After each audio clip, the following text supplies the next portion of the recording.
Hi dear friends, welcome to Kerala Mech. നമ്മുടെ അടുത്തുള്ളത് ഒരു ടൊയോറ്റ ഇന്നോവയാണ്. ഇന്നോവ ഡീസൽ വേരിയൻ്റ് ആണ്.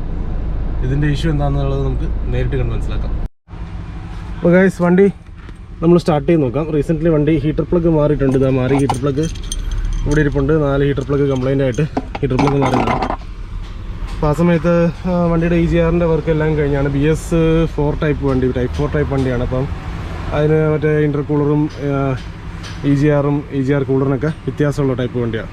അപ്പോൾ അതെല്ലാം ആ വർക്കെല്ലാം തീർത്തതിന് ശേഷമാണ് വണ്ടിക്ക് കുറച്ച് ദൂരം ഓടിയതിന് ശേഷം ഇങ്ങനെ ഒരു കംപ്ലയിൻറ്റ് വരുന്നത്. അങ്ങനെ വണ്ടി വീണ്ടും നമ്മുടെ അടുത്ത് വരികയായിരുന്നു. അപ്പോൾ നമ്മളിത് സ്റ്റാർട്ട് ചെയ്യുമ്പോൾ വ്യത്യാസം എന്ന് വെച്ചാൽ വണ്ടിക്ക് വലിയിലാണെന്നാണ് കസ്റ്റമർ പറയുന്നത്. അപ്പോൾ നമ്മൾ നോട്ടീസ് ചെയ്തൊരു കേസ് എന്ന് പറഞ്ഞു കഴിഞ്ഞാൽ സ്റ്റാർട്ട് ചെയ്യുമ്പോഴത്തേക്ക് വണ്ടിയുടെ സൗണ്ടിന് നല്ല വ്യത്യാസമുണ്ട്. ഒരു നോക്ക് നോയ്സ് കൂടുതലുള്ള പോലെയാണ്. ഞാൻ എഞ്ചിൻ റൂമിലേക്ക് ഒന്ന് കാണിച്ചു തരാം.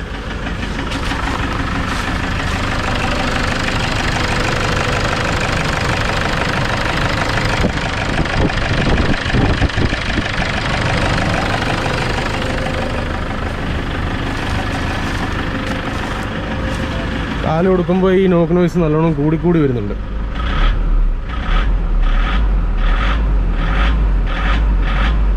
ശരിക്കുള്ള ഇന്നോവയുടെ ഒരു സൗണ്ട് അല്ല. ഒരു കാര്യം ആക്സേഷൻ ചെയ്യുമ്പോൾ നോസിലൊക്കെ കംപ്ലൈൻ്റ് ആകുന്ന പോലെ, പമ്പ് കംപ്ലൈൻ്റ് ആകുന്ന പോലത്തെ ടൈപ്പ് ഒരു സൗണ്ടാണ് കിട്ടുന്നത്. ഒരു നോക്കിങ് നോയ്സ്.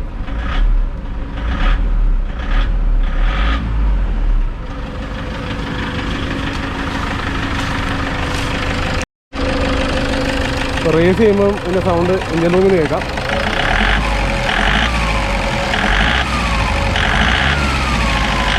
ഒരു ട്രാക്ടർ പോലത്തെ സൗണ്ടാണ് ശരിക്കും നമുക്ക് ഫീൽ ചെയ്യുന്നത്.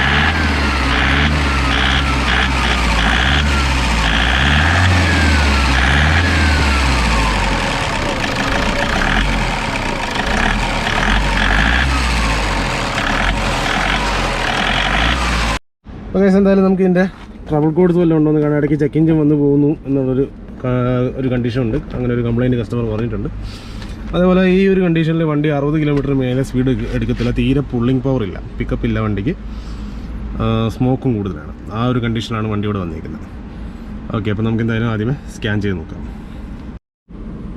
അപ്പോൾ നമുക്ക് കിട്ടിയേക്കുന്ന ഒരു ട്രബിൾ കോഡ് എന്ന് പറഞ്ഞു കഴിഞ്ഞാൽ എല്ലാം എയർ മാപ്പ്, അതായത് മാനിഫോൾഡിൻ്റെ പ്രഷറൻസ് റിലേറ്റ് ചെയ്യുന്നേക്കുന്ന ഒരു ഫോൾട്ടുകളാണ് നമുക്കിവിടെ കിട്ടിയിരിക്കുന്നത്. P0069, P0106 ഇത് കറണ്ട് ഫോൾട്ടാണ്.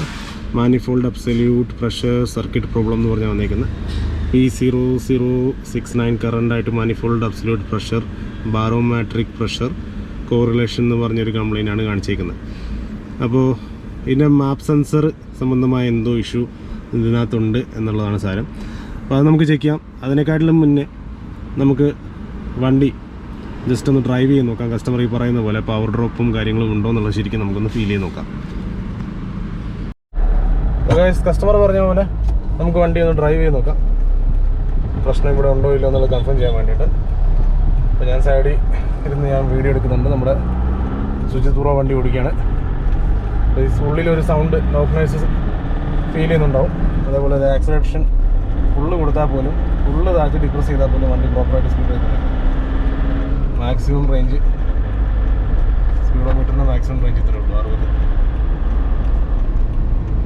65, അതിന് മേലോട്ട് വണ്ടി സ്പീഡ് എടുക്കത്തില്ല. ആ ഒരു കണ്ടീഷനാണ് ഇപ്പോൾ നിലവിൽ വണ്ടി പോയിക്കൊണ്ടിരിക്കുന്നത്.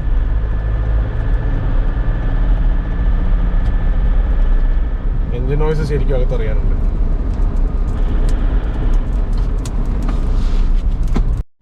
ഇതുപോലത്തെ ഒക്കെ ഒരു കയറ്റം കയറാൻ നേരത്ത് വൻ ചോകാ വണ്ടി. എങ്ങനെ കാല് കൊടുത്താലും ഈ ഒരു നോയ്സ് മാത്രമേ ഉണ്ടാവുള്ളൂ. വണ്ടി പ്രോപ്പറായിട്ട് റെസ്പോണ്ട് ചെയ്യത്തില്ല. വലിഞ്ഞ് കയറാൻ ഭയങ്കര ബുദ്ധിമുട്ടായിരിക്കും. ട്രാക്ടറിൻ്റെ പോലത്തെ ഒക്കെ, ലോറിയുടെയൊക്കെ പോലത്തെ ഒരു സൗണ്ടാണ് ശരിക്കും നമുക്ക് ഫീൽ ചെയ്യുന്നത്.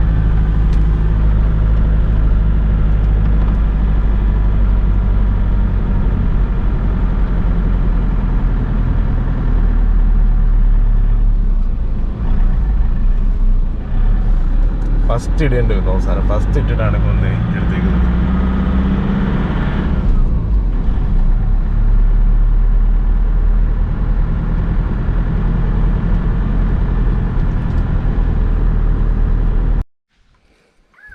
അപ്പോൾ ഗൈസ്, നമ്മൾ നമ്മുടെ എഞ്ചിൻ റൂം നല്ലോണം ഒന്ന് ഇൻസ്പെക്ട് ചെയ്യുകയാണ്.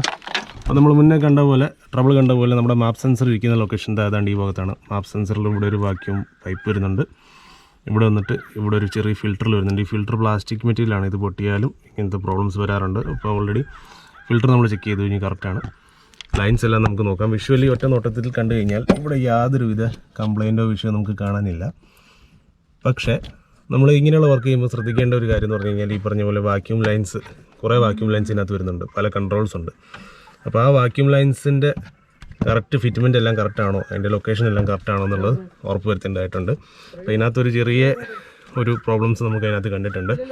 അപ്പോൾ അത് നമുക്ക് ക്ലിയർ ആക്കിയതിന് ശേഷം നമുക്കൊന്നും കൂടി ട്രബിൾ ക്ലിയർ ആക്കിയിട്ട് വണ്ടിയുടെ കംപ്ലൈൻറ്റ് മാറിയോ ഇല്ലയോ എന്നുള്ളത് നമുക്ക് ചെക്ക് ചെയ്ത് നോക്കാം.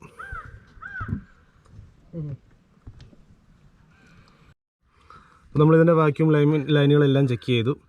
അതിന് കറക്റ്റായിട്ടുള്ള ലൊക്കേഷനിൽ നമ്മൾ റീഫിറ്റ്മെൻറ്റും കാര്യങ്ങളെല്ലാം കഴിഞ്ഞിട്ടുണ്ട്. ഇനി നമുക്ക് ട്രബിൾ കോഡ് ക്ലിയർ ചെയ്തിട്ട് സ്കാനിങ് ടൂൾ ഉപയോഗിച്ച് ട്രബിൾ കോഡ് ക്ലിയർ ചെയ്തതിന് ശേഷം വണ്ടി സ്റ്റാർട്ട് ചെയ്ത് നോക്കാം, ഓടിച്ച് നോക്കാം. അപ്പോൾ ഗൈസ് ഇവിടെ നമ്മൾ ട്രബിൾ കോഡ്സ് കാണാം. ട്രബിൾ കോഡ്സ് നമുക്ക് ഇവിടെ ഒന്ന് ഇറേസ് ചെയ്ത് നോക്കാം.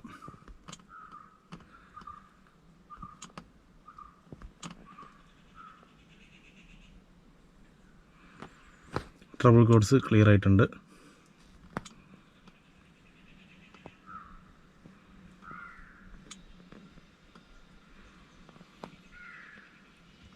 രണ്ടാമത് നമുക്കിതൊന്ന് ഓട്ടോ സ്കാൻ അടിച്ച് നോക്കാം.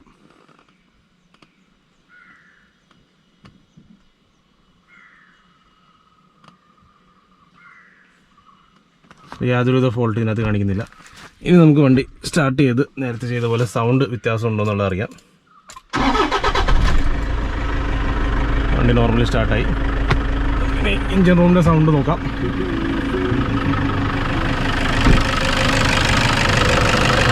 ഇപ്പോഴത്തെ എഞ്ചിൻ്റെ സൗണ്ട് ഇതാണ്. അപ്പോൾ നമുക്ക് കംപ്ലൈൻറ്റ് ക്ലിയർ ചെയ്യുന്നതിന് മുന്നേ ഉണ്ടായിരുന്ന സൗണ്ട് ഈ ഒരു സൗണ്ട് കംപ്ലൈൻറ്റ്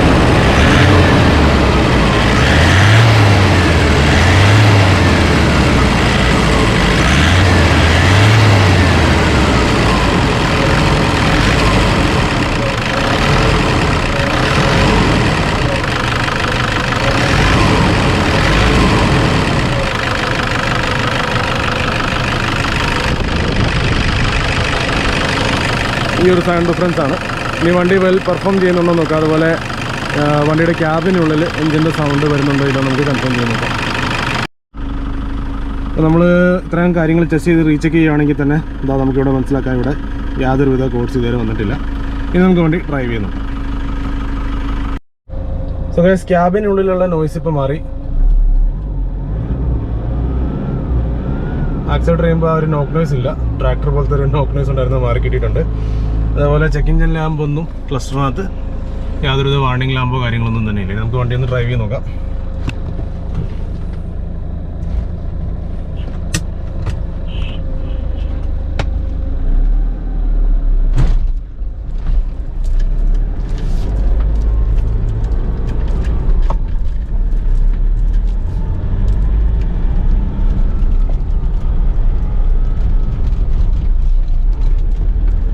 കറക്റ്റായിട്ട് പെർഫോം ചെയ്യാൻ തുടങ്ങിയിട്ടുണ്ട്.